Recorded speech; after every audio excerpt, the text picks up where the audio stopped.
Welcome back to the Gridiron Expert. The national championship is finally set. We have number 3 TCU, the Cinderella team this year, taking on the reigning national champions in number 1 Georgia. It's going to be a fantastic matchup on Monday. Before we sit down and actually break down that game, guys, before we really dive into the analysis of the game, which will come out tomorrow, we got to look at the road to the championship. How did we get to this point? How did we get to TCU in Georgia? Well, for starters, we got to it because we finally had a good college football playoff. We finally had 2 good playoff games, both on the same day. For the first time in 9 years. This is the 9th edition of the college football playoff. That, in and of itself, is pretty hard to believe. 9th college football playoff. This is the first one that's had both games decided by one possession. 9 years, first time that both games have been decided by one possession. TCU upsetting Michigan 51-45 in the Fiesta Bowl. Georgia surviving Ohio State 42-41 in the Peach Bowl. Both phenomenal matchups, guys. Both made the New Year's Eve day much, much better. And we're going to here to break down those 2 games a little bit, preview the national championship game, and our official prediction for that game will come out tomorrow right here on the channel. So we take a look at this, guys. First off, we'll start with TCU. Give credit to the Horned Frogs. They appear to be a team of destiny. TCU truly is the team of destiny. The Hypnotoad is having a major effect on just about every team that they play. In that game against Michigan, guys, TCU, who was about a 7.5-point underdog entering the game, never trailed. They never trailed Michigan. And their defense, that was the big part of the game, guys. Their defense was the difference maker in that game. Yes, they allowed 528 yards of offense, but they held a dominant Michigan ground game, one that was averaging roughly 240 yards per game on the ground, held them to 186 rushing yards. 54 of those rushing yards came on the first play from scrimmage. And right then, there were some people that after one play were saying, oh no, Michigan's got this in the bag. At first play, they're busting out a play like that, then they're going to dominate them up front all game long. Well, that wasn't the case because Michigan didn't even get points on that opening drive. So 186 rushing yards, all they allowed to a dominant run team in Michigan. 54 came on the first play, both those well under the average on the year for Michigan. So that's a very impressive stat from TCU. The defense also had not 1, but 2 pick sixes. 2 pick sixes off of J.J. McCarthy. They forced a fumble at the goal line, and then, of course, they had that goal line stand on the opening drive. So Michigan, you can go both ways here. Credit to TCU and their defense, but also Michigan simply beating themselves. I mean, giving TCU 2 defensive touchdowns, which credit to TCU for getting those. Fumbling the ball at the goal line, which would have completely shifted momentum. Instead, it gave it right back to TCU. And then not being able to score on that opening drive, getting inside the 5 and not getting any points out of it. Just poor play calling and poor push up front. People thought Michigan was going to dominate the line of scrimmage in this game. And really, it was TCU that dominated the line of scrimmage in this game.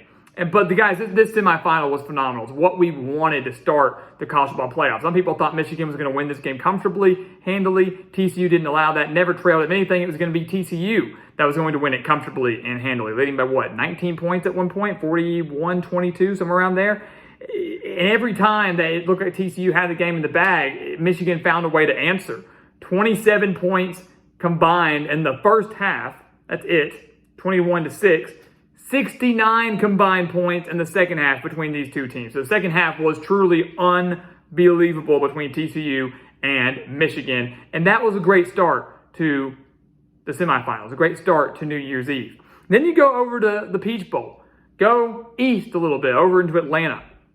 Georgia survived Ohio State. So can Georgia beat TCU? Well, we're going to tell you that tomorrow. Come back to the channel. You do not want to miss it. Our official national championship prediction right here only at the Gridiron Expert. And as always, guys, please continue to like, comment, subscribe, share the videos. Help us build our GE Nation so we can continue to provide this content for you year-round.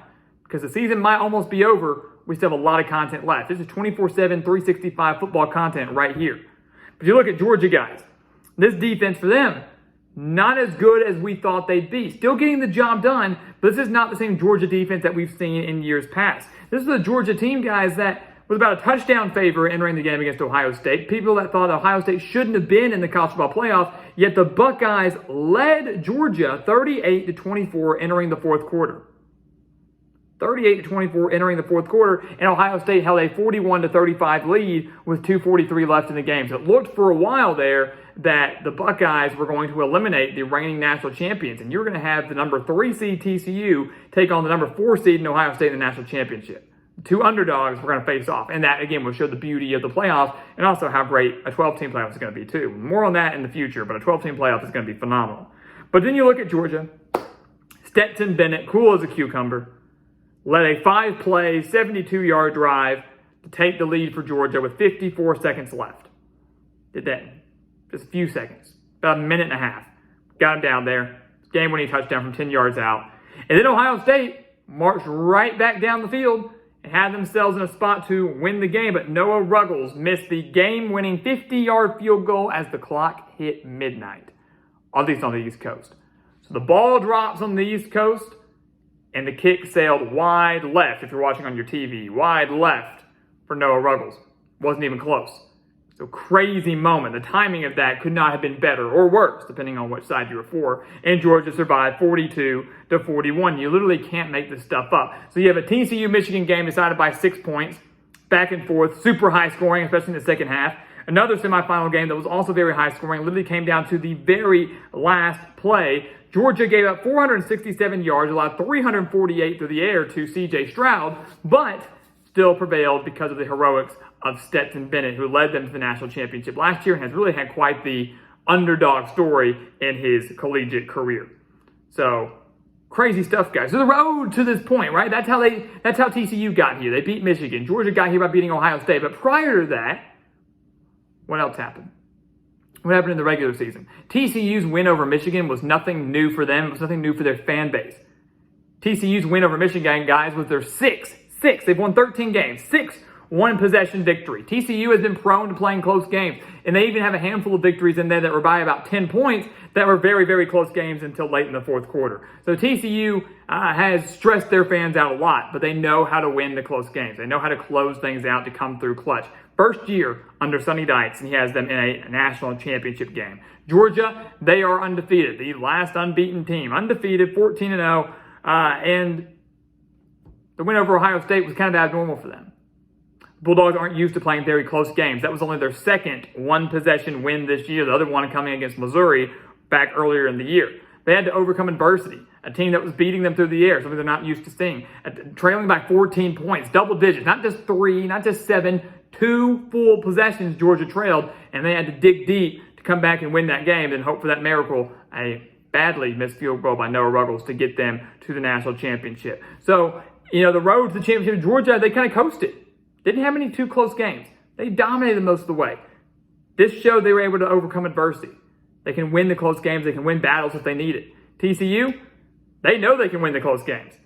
They know they've been there before, which is why Monday's matchup is going to be very intriguing, guys. TCU and Georgia, who's going to win it? Who takes it all? Will Georgia win their second straight title? Will TCU claim technically their first? They've never played the national championship game. They do have that one national championship all the way back in like the 1930s.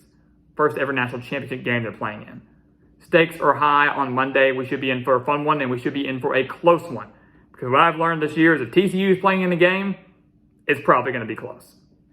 So guys, as always, thank you so much for watching us here at the Gridiron Expert on YouTube. National Championship prediction coming out tomorrow right here on the channel. Don't miss out. Come back, share your predictions. Get ready for the last college football game of the year. As always, please continue to like, comment, subscribe, share our videos, and of course, check out everything down in the description below. We'll have our official spread pick for the National Championship and our official spread picks for every NFL playoff game over on our website, thegridironexpert.com. Make sure to go check it out. The link to that down in the description below. And once again, guys, as always, thank you so much for watching, and we'll see you next time right here on The Gridiron Expert.